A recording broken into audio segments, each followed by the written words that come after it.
સમોસા તો અનેક પ્રકારના ચાખ્યા હશે, પણ જો હજી સુધી તમે સુરતી સમોસા નથી ચાખ્યા ને, તો ચાલો વરસાદમાં ગરમા ગરમ ખાવાની મજા આવે તેવા બટેટા વગરના ઓરિજિનલ ગ્રીન સુરતી અલગ સ્ટાઇલના સ્વાદિષ્ટ સ્ટફિંગથી બનતા વળી પટ્ટી બનાવવાની એકદમ સહેલી રીતથી આજે આપણે એટલા સ્વાદિષ્ટ સુરતી ગ્રીન સમોસા બનાવશું ને કે એકવાર ચાખશો ને એટલે એનો સ્વાદ મોંમાં રહી જશે। તો અહીં મેં અડધો કપ ચણાની દાળને પાણીમાં સાફ કરી 2 કલાક માટે પલળવા રાખી દીધી હતી, જે પલળી અને એકદમ દાણો મોટો થઈ ફૂલી ગયો છે। પલળેલી દાળને પાણીમાંથી સાવ નિતારી અને કુકરના ખાનામાં ઉમેરી દેવાની।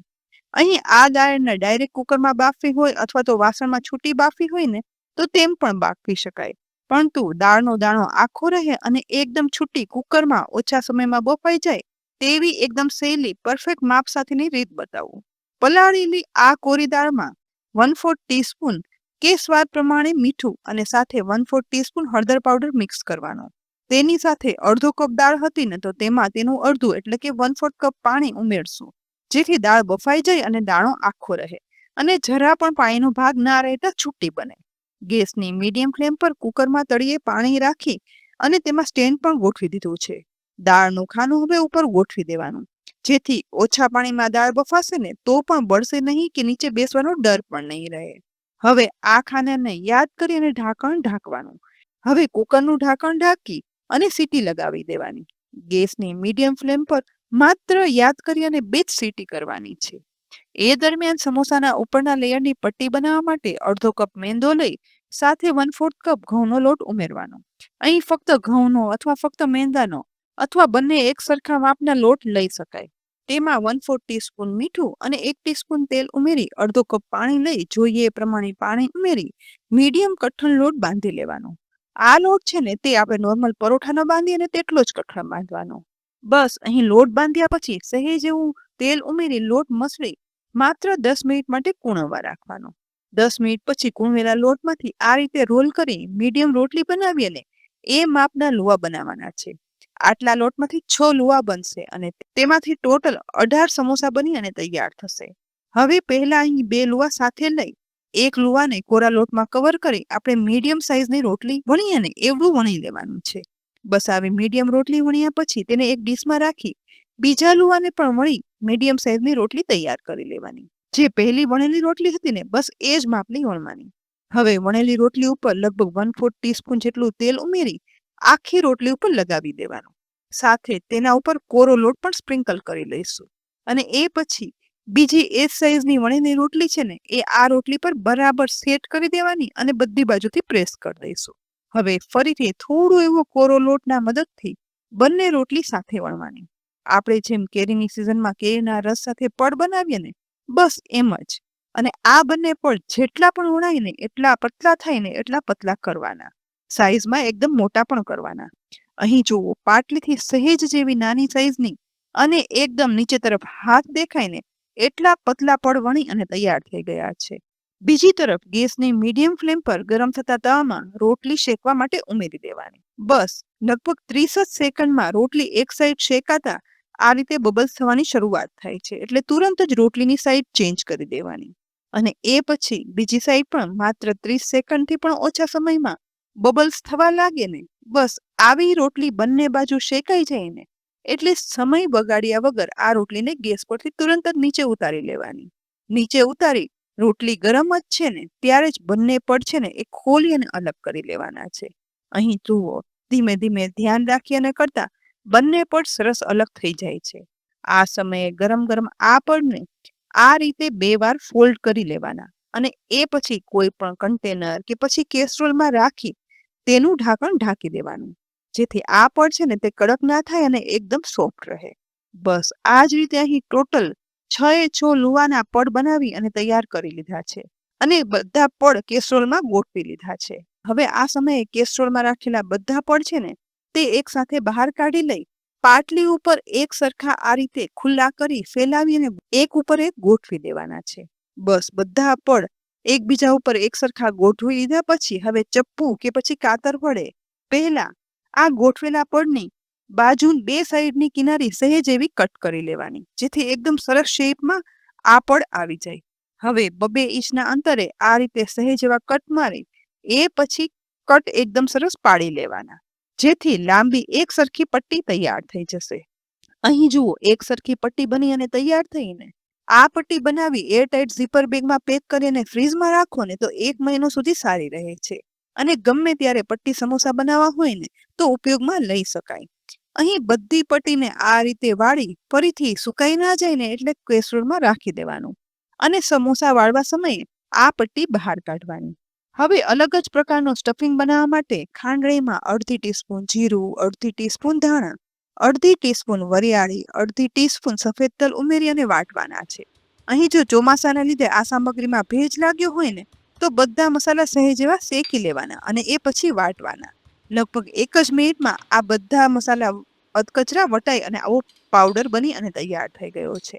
તો આ સમયે બીજી તૈયારીમાં મિક્સરના જારમાં 5 થી 6 લસણની કળીઓ, 1/2 ઇંચ આદુના ટુકડા અને આ સુરતી સમોસામાં તીખા લીલા મરચાની હોય છે એટલે વધારે પ્રમાણમાં તીખા લીલા મરચા ઉમેરી ઝાડનું ઢાંકણ ઢાંકી પીસ્યા પછી અહીં જુઓ, એકદમ કોરી આવી અધકચરી ગ્રીન પેસ્ટ બની અને તૈયાર છે. તો હવે બીજી તરફ આ દરમિયાન કુકર પણ ઠંડુ થઈ ગયું છે. ઢાંકણ ખોલતા ખાનામાં દાળ છે ને તે સરસ બફાઈ ગઈ છે. જુઓ, દાણો છે ને તે એકદમ સરસ બફાઈ તો ગયો છે, સાથે સાથે આખો પણ રહ્યો છે અને અહીં પાણી પણ એકદમ માપનું થયું છે. છતાં પણ એવું લાગે ને તો કુકરમાંથી આ દાળનો ખાનો બહાર કાઢી લેવાનું અને ગરણી કે ચાણીમાં આ દાળ ચાળી લેવાની, જેથી થોડું ઘણું પણ પાણી હશે ને તો તે સાવ અલગ થઈ જશે અને દાળ છે ને તે એકદમ કોરી થઈ જશે. હવે ગેસની મીડિયમ ફ્લેમ પર પેનમાં માત્ર 1 ટીસ્પૂન તેલ ઉમેરી ગરમ કરવાનું. ગરમ તેલમાં વાટેલો મસાલો ઉમેરી તેલમાં સહેજ એવો સાતળવાનો, જેથી મસાલાની ફ્લેવર ઉભરી અને બહાર આવે. તુરંત જ તેમાં એક મીડિયમ સાઇઝની ડુંગળીના ઝીણા સમારેલા ટુકડા ઉમેરી તેને સહેજ એવા અધકચરા રહે ને તેવા સાતળવાના છે. સાથે સાથે આદુ, લસણ, લીલા મરચાની ગ્રીન પેસ્ટ ને તે પણ ઉમેરી ડુંગળીમાં સાથે મિક્સ કરી અને સાતળશું. અહીં આ બંને વધારે ના સાતળતા ઉમેરેલી ગ્રીન પેસ્ટ અને ડુંગળીનો કલર એવો જ જળવાઈ રહેવો જોઈએ. હવે મસાલામાં 1/2 ટીસ્પૂન મીઠું, 1/2 ટીસ્પૂન ગરમ મસાલા પાવડર, 1/4 ટીસ્પૂન ધાણા જીરું પાવડર, 1/4 ટીસ્પૂન લાલ મરચું પાવડર ઉમેરી આ મસાલા સહેજ એવા જ મિક્સ કરી અને સાતળવાના. આ સમયે બાફીને આખો દાણો રહેલ ચણાની દાળ છે ને તે બધી સાથે ઉમેરી દેવાની. તેની સાથે જ 1/4 કપ જેટલા ચોખાના પૌવા ઉમેરશું. એટલે અહીં ઉમેરેલી કોઈ પણ સામગ્રીમાં જો થોડો ઘણો પણ પાણીનો ભાગ રહ્યો હશે ને તો આ પૌવા છે ને તે શોષી લેશે અને સ્ટફિંગ છે ને તે એકદમ ડ્રાય બનશે. બધું મિક્સ કર્યા પછી જુઓ, આખી દાળ સાથે થયેલો ડ્રાય મસાલો છે ને તે એકદમ સરસ બન્યો છે. દરેક વસ્તુ અલગ દેખાઈ રહી છે. આ સમયે ડ્રાય ફ્રૂટમાં કાજુના ટુકડા અને કિસમિસ પણ ઉમેરવાના. તેની સાથે જ ગ્રીન સ્ટફિંગ છે ને માટે વધારે પ્રમાણમાં સમારેલી કોથમીર ઉમેરશું અને અહીં મેં ફુદીનાના પાન નોર્મલ કરતા થોડા વધારે એકદમ ઝીણા સમારીને લીધા છે, તે પણ ઉમેરવાના અને તેને લીધે જ આ સ્ટફિંગનો એક અલગ સ્વાદ ડેવલપ થાય છે. તેની સાથે જ ગળાસમાં 1 ટીસ્પૂન ખાંડ ઉમેરશું અને મસાલો ડ્રાય છે ને માટે 3/4 ટીસ્પૂન આમચૂર પાવડર ખટાશ માટે ઉમેરવાનો. હવે બધું સરસ રીતે હળવા હાથે એવી રીતે મિક્સ કરશું જેથી ઉમેરેલા લીલા મસાલાનો કલર છે ને તે એવો સરસ જળવાઈ રહે. બસ આ રીતે ચલાવતા જુઓ, ઉમેરેલી દાળ આખી રહે, સાથે દરેક સામગ્રી અલગ અલગ દેખાય અને છતાં પણ એકદમ ટેસ્ટી ડ્રાય મસાલો છે માત્ર 1 ટીસ્પૂન તેલમાં. તો હવે બનેલા આ મસાલાને એક બોલમાં ટ્રાન્સફર કરી દેવાનો, જેથી તે સહેજ એવો ઠંડો થઈ જાય.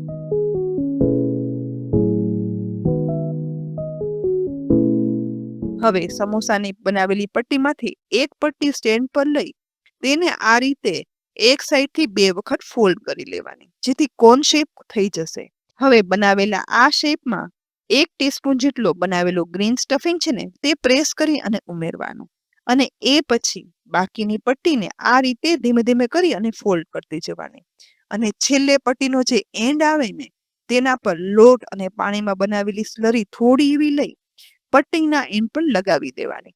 એ પછી બસ આ પટ્ટીને આ રીતે વ્યવસ્થિત ચિપકાવી દેવાની.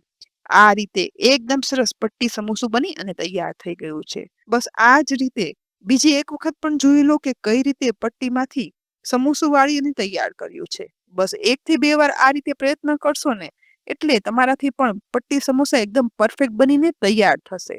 અને અહીં જોઈએ ને ત્યારે સ્લરીનો ઉપયોગ પણ લગાવવા માટે કરી લેવાનો, જેથી તળવા સમયે સમોસું ક્યાંયથી લીક થઈ સ્ટફિંગ બહાર ના નીકળી જાય.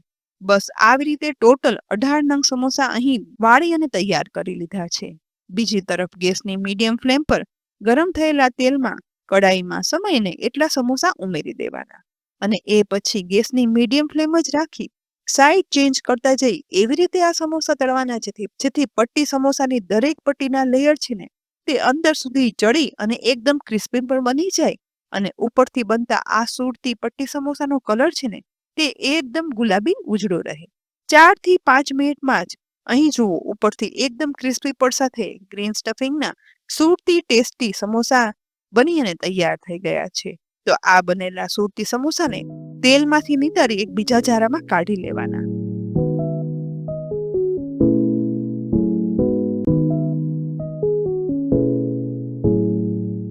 એ પછી તેને કિચન ટીશ્યુ પર કાઢી લઈશું જેથી વધારાનું તેલ પણ હોય ને તો શોષાઈ જાય. આ જ રીતે બધા પટ્ટી સમોસા તળાઈ અને તૈયાર થઈ ગયા છે. તો એક અનોખા સ્વાદના ગ્રીન સ્ટફિંગ થી બનેલા આ સુરતી પટ્ટી સમોસાને આપણે ખાટી મીઠી ચટણી અને ગ્રીન ચટણી સાથે ગરમા ગરમ પીરસી લઈએ. બટેટાના ઉપયોગ વગર એકદમ અલગ જ ગ્રીન સ્ટફિંગ સાથે બનતા આ પટ્ટી સમોસાના ટુકડા કરતા જ અહીં જુઓ આવતા અવાજ પરથી ખ્યાલ આવશે કે ઉપરનું પડ છે એટલે કે પટ્ટી છે ને તે કેટલી ક્રિસ્પી બની હશે. અંદર ડ્રાય મસાલો અને ઉપર ક્રિસ્પી પડ. બસ એકવાર બનાવી અને ખાશો ને એટલે ઓરિજિનલ સુરતી સ્વાદ સાથેના આ સમોસાનો સ્વાદ હંમેશા તમને યાદ રહી જશે. રેસીપી ઓરિજિનલ છે અને ઉપયોગી છે.